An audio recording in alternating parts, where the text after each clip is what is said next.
Good morning, students. This is your geography class and this is your second chapter, that is landforms. Now we will cover here types of landform: mountains, range, faulting, valleys, plateaus, plains, and landform and people's relations. We see a variety of landform on the earth's surface like mountain, plateaus, plains, and the river valley.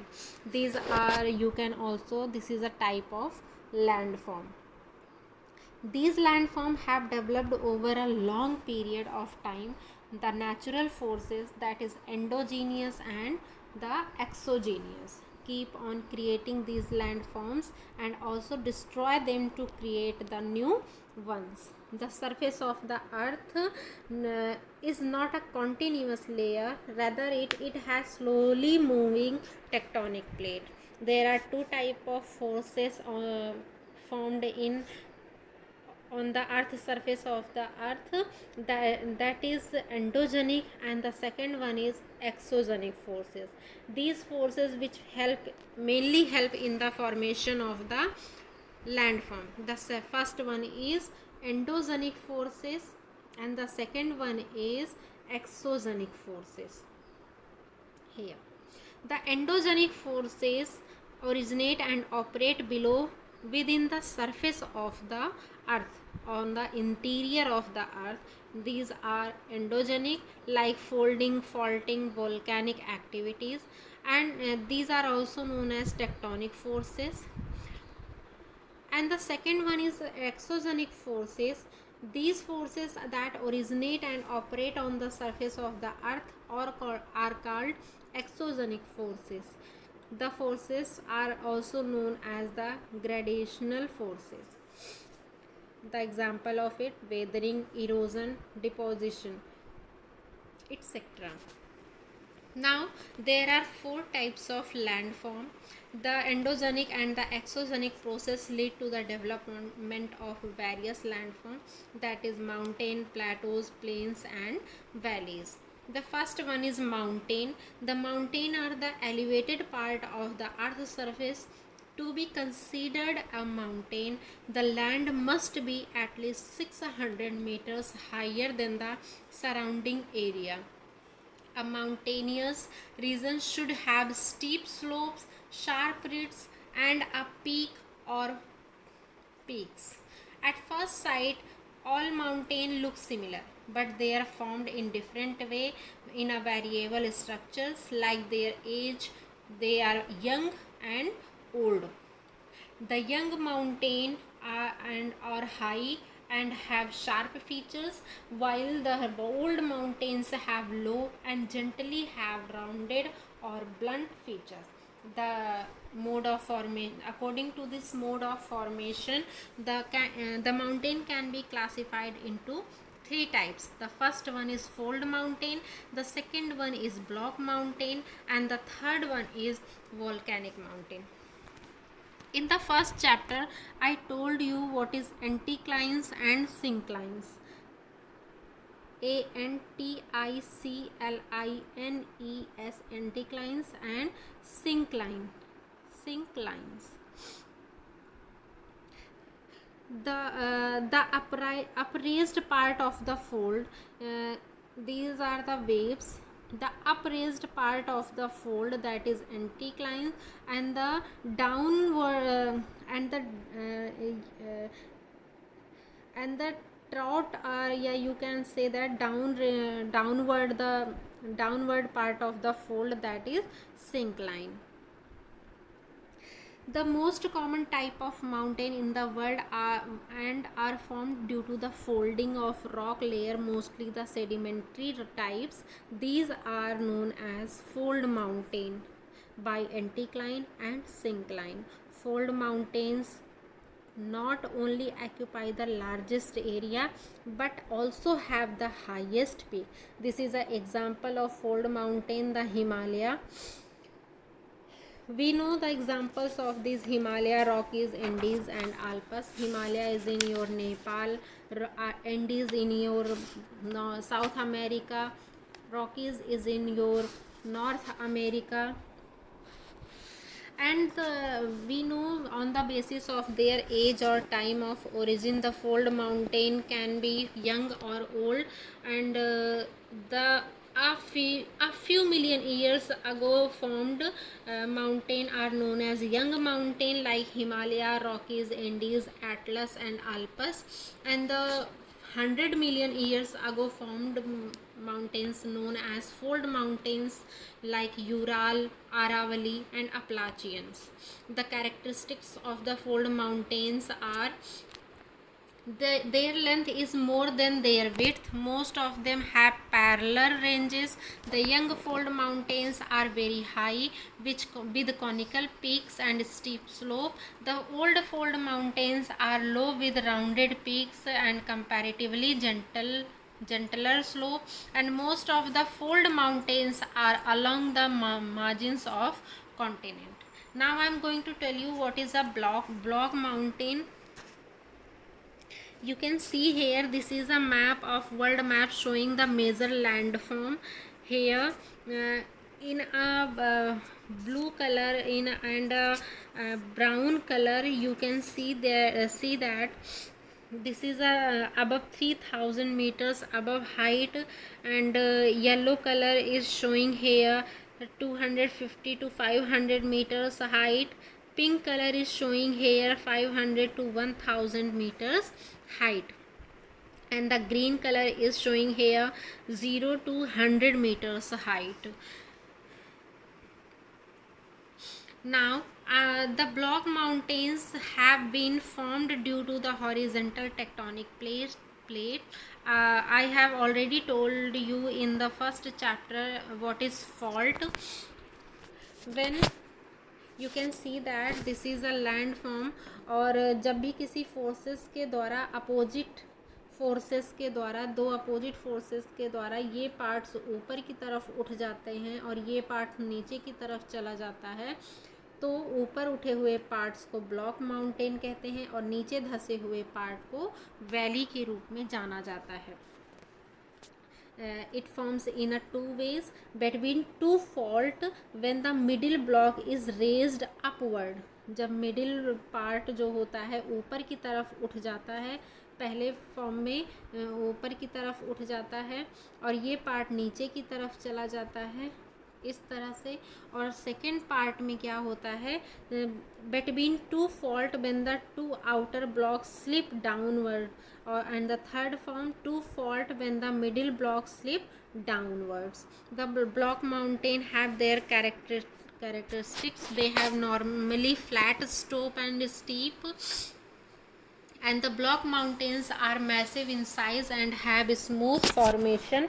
The example are Vindhyas Parbat, Vosges in France, Black Forest in Germany and Salt Range in Pakistan. Now the third mountain is your volcanic mountain. The volcanic mountain are formed due to the accumulation of lava and other volcanic material around the vent of the volcano. Generally, the shape of the volcano mountain resemble a cone. You can see that here.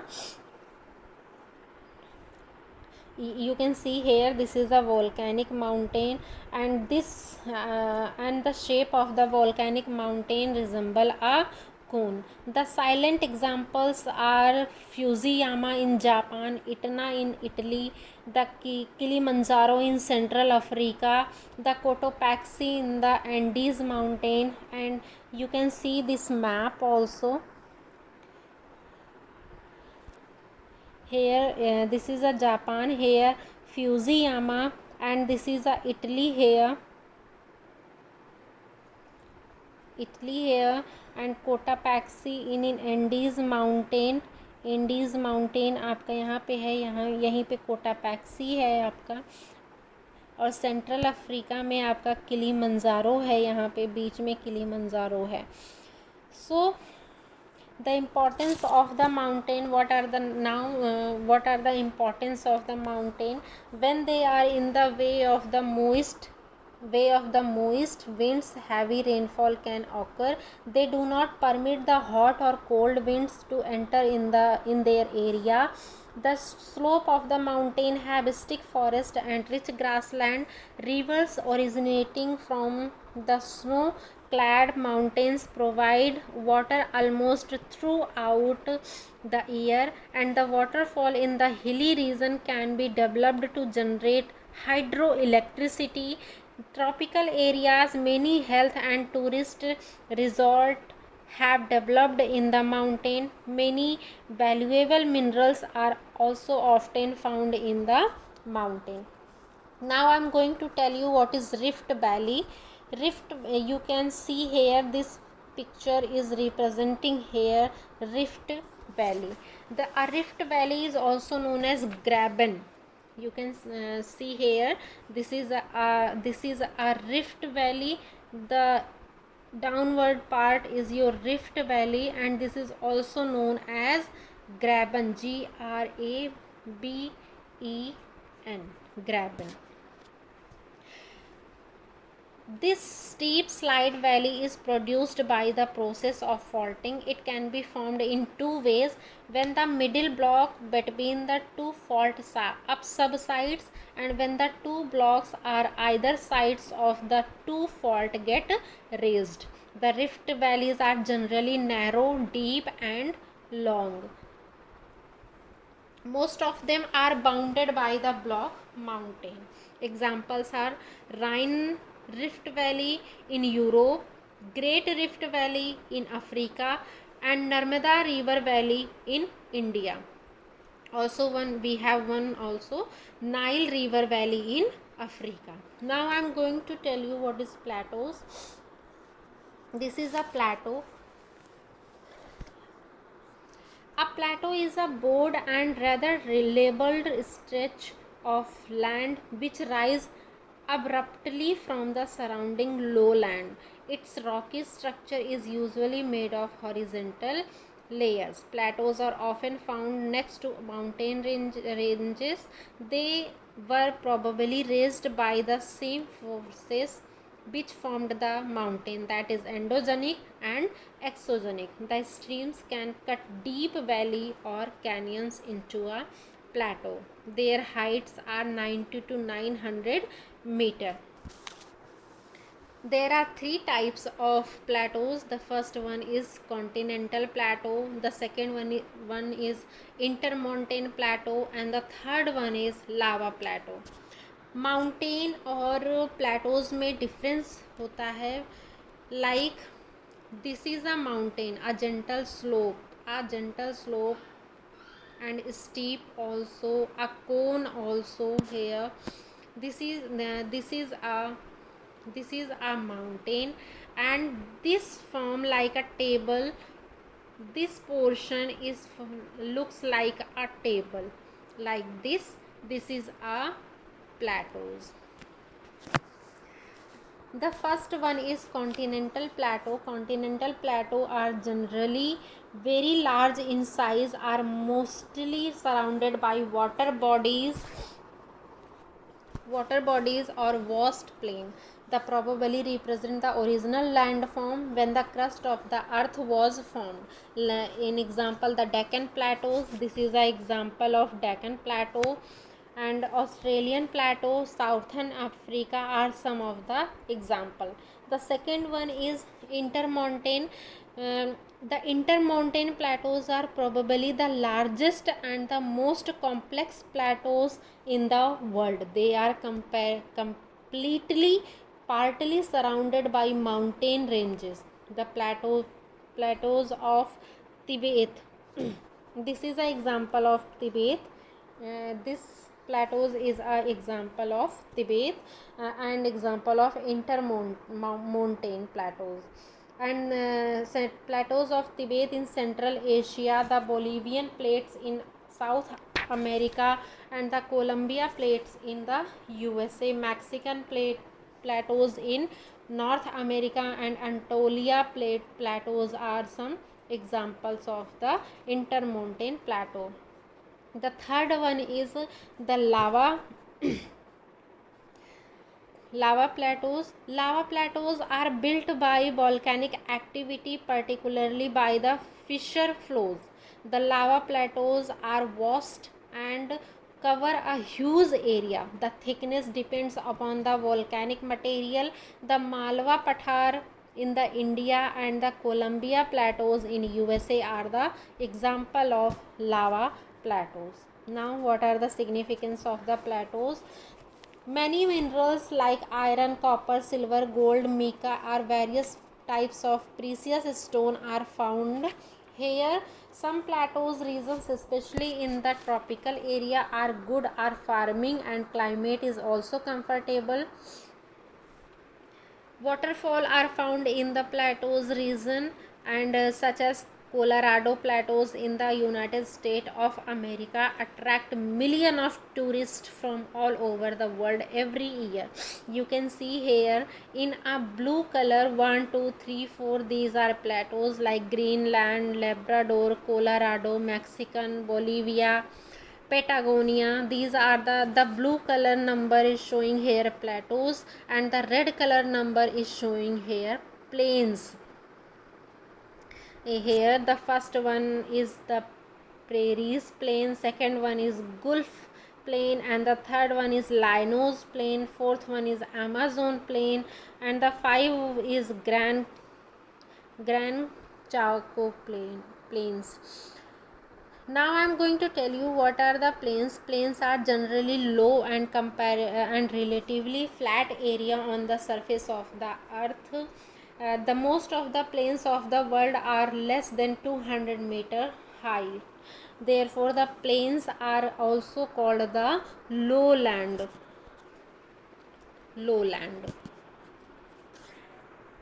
The plains are divided into three types. The first one is depositional plain, second one is structural plain, and the third one is erosional plain. The first one is depositional plain. The depositional plain are formed by the filling of lakes and other depressions by sediment brought down by the rivers, glacier, winds. The plains formed by the river deposit are called the alluvial plains. In Canada, the plains are formed by glacial.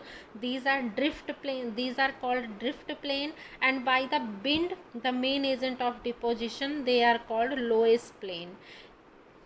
जो हवाओं के द्वारा जब deposition बनता है उस time पे जो प्लेन्स बनते हैं they are called lowest plain, और जो ग्लेशियर के द्वारा बनता है उसे ड्रिफ्ट प्लेन कहा जाता है, और जो नदियों के द्वारा प्लेन जब बनता है तो उसको एलुवियल प्लेन के नाम से जाना जाता है. Now these plains are very fertile and help in the growth of different types of crops.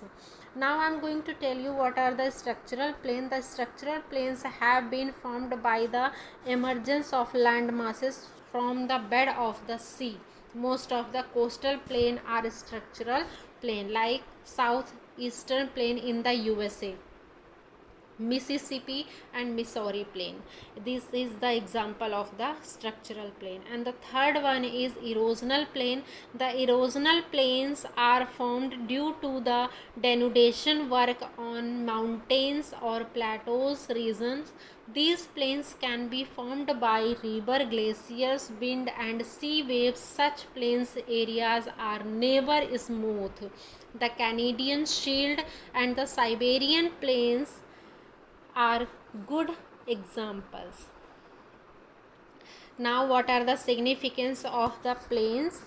As far a human civilization is concerned, the plains are far more important than the mountains and the plateaus. जहाँ पे plain area होते हैं वहाँ पे population ज़्यादा होती है, agriculture ज़्यादा होता है, irrigation, industries, means of transport जो होते हैं, ऑलमोस्ट इकोनॉमिक ग्रोथ जो होता है आपका, ये कहाँ पे होते हैं?